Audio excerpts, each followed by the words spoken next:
और piece party जन समस्याओं पर चर्चा कर रही है पूरे प्रदेश में। उसी के तहत हम यहाँ भी चर्चा कर रहे हैं।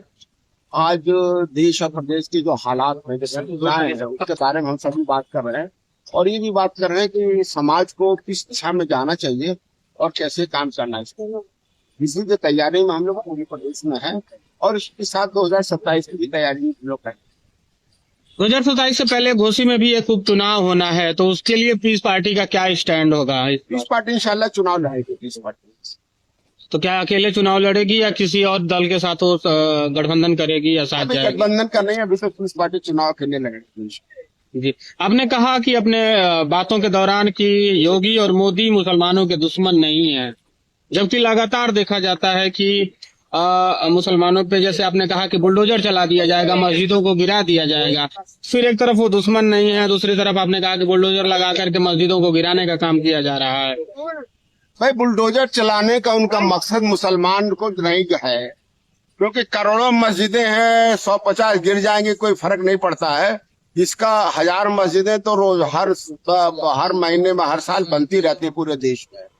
ये बुलडोजर चलाने का मुसलमानों के तरीके पे उनको सताने का उनका मकसद ये है कि पिछड़े और दलित बन करके अपनी सरकार बना रहे थे, उनका मकसद है कि सभी हिंदू बन जाए मुसलमानों से नफरत करके और भाजपा को वोट दे करके भाजपा की सरकार बनाते रहे। मैं समझता हूँ ये नुकसान मुसलमानों का नहीं है, बल्कि पिछड़े दलित भाइयों का है, जो हिंदू बन करके भाजपा की सरकार बनाएंगे और फिर उनको भी वही सताया जाएगा जिस तरह से मुसलमानों को सताया जा रहा है। तो मैं तो ये कहता हूँ कि मुसलमान तो सिर्फ बहाना है, दलित और पिछड़ा असल निशाना है। तो इससे दलित पिछड़े जो 4-4 बार सरकार बना लिए थे, उन दलित पिछड़ों को हिंदू बना करके भाजपा वोट लेना चाहती है ताकि पिछड़े दलितों की सरकार न बने। ये राजनीतिक कार्यक्रम है, मुसलमानों से नफरत नहीं है। मैं दावे के साथ कह सकता हूँ, अगर मोदी योगी जी को ये पता चल जाए कि मस्जिद गिराने से नहीं बल्कि मस्जिद बनाने से सरकार बनेगी उनकी, तो दूसरे दिन मोदी योगी जी मस्जिद बनाना शुरू कर दें। उन्हें मंदिर मस्जिद से कोई लेना देना नहीं, हिंदू मुसलमान से लेना देना नहीं है। उन्हें इस बात का लेना देना कि कैसे उनकी सरकार बने और जो तरीका उनको सरकार बनने की होगी वो सरकार बनाने की कोशिश करते हैं। यही काम समाजवादी कर रही है, यही काम बसपा कर रही है, यही काम कांग्रेस कर रही है।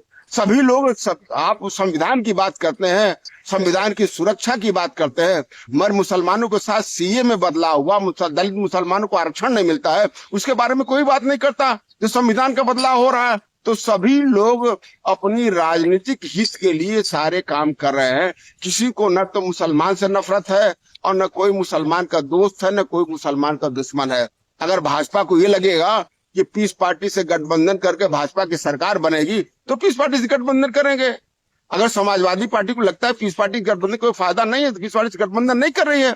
वो तो आजम खां के लिए नहीं बोल रहे हैं, तो मुसलमान के लिए क्या बोलेंगे जिन्होंने पूरी जिंदगी अपनी समाजवादी पार्टी को दे दी।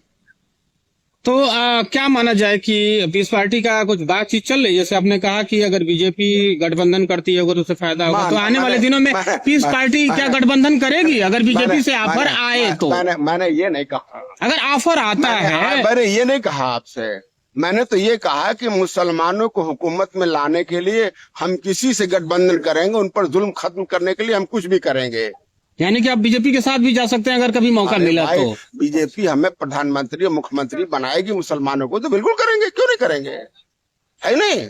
मगर समाजवादी पार्टी गुलाम बनकर रखेगी, कांग्रेस गुलाम बनकर रखेगी, गुलाम बनने के थोड़ा ना। हम तो सत्ता में आने के लिए किसी से गठबंधन करेंगे। तो गठबंधन करके मुसलमानों को हक इंसाफ देने के लिए, पिछड़े दलितों को हक इंसाफ देने के लिए, धर्म जात के नाम पर जो भेदभाव है उसको खत्म करने के लिए जो भी करना पड़ेगा हम करेंगे। ठीक।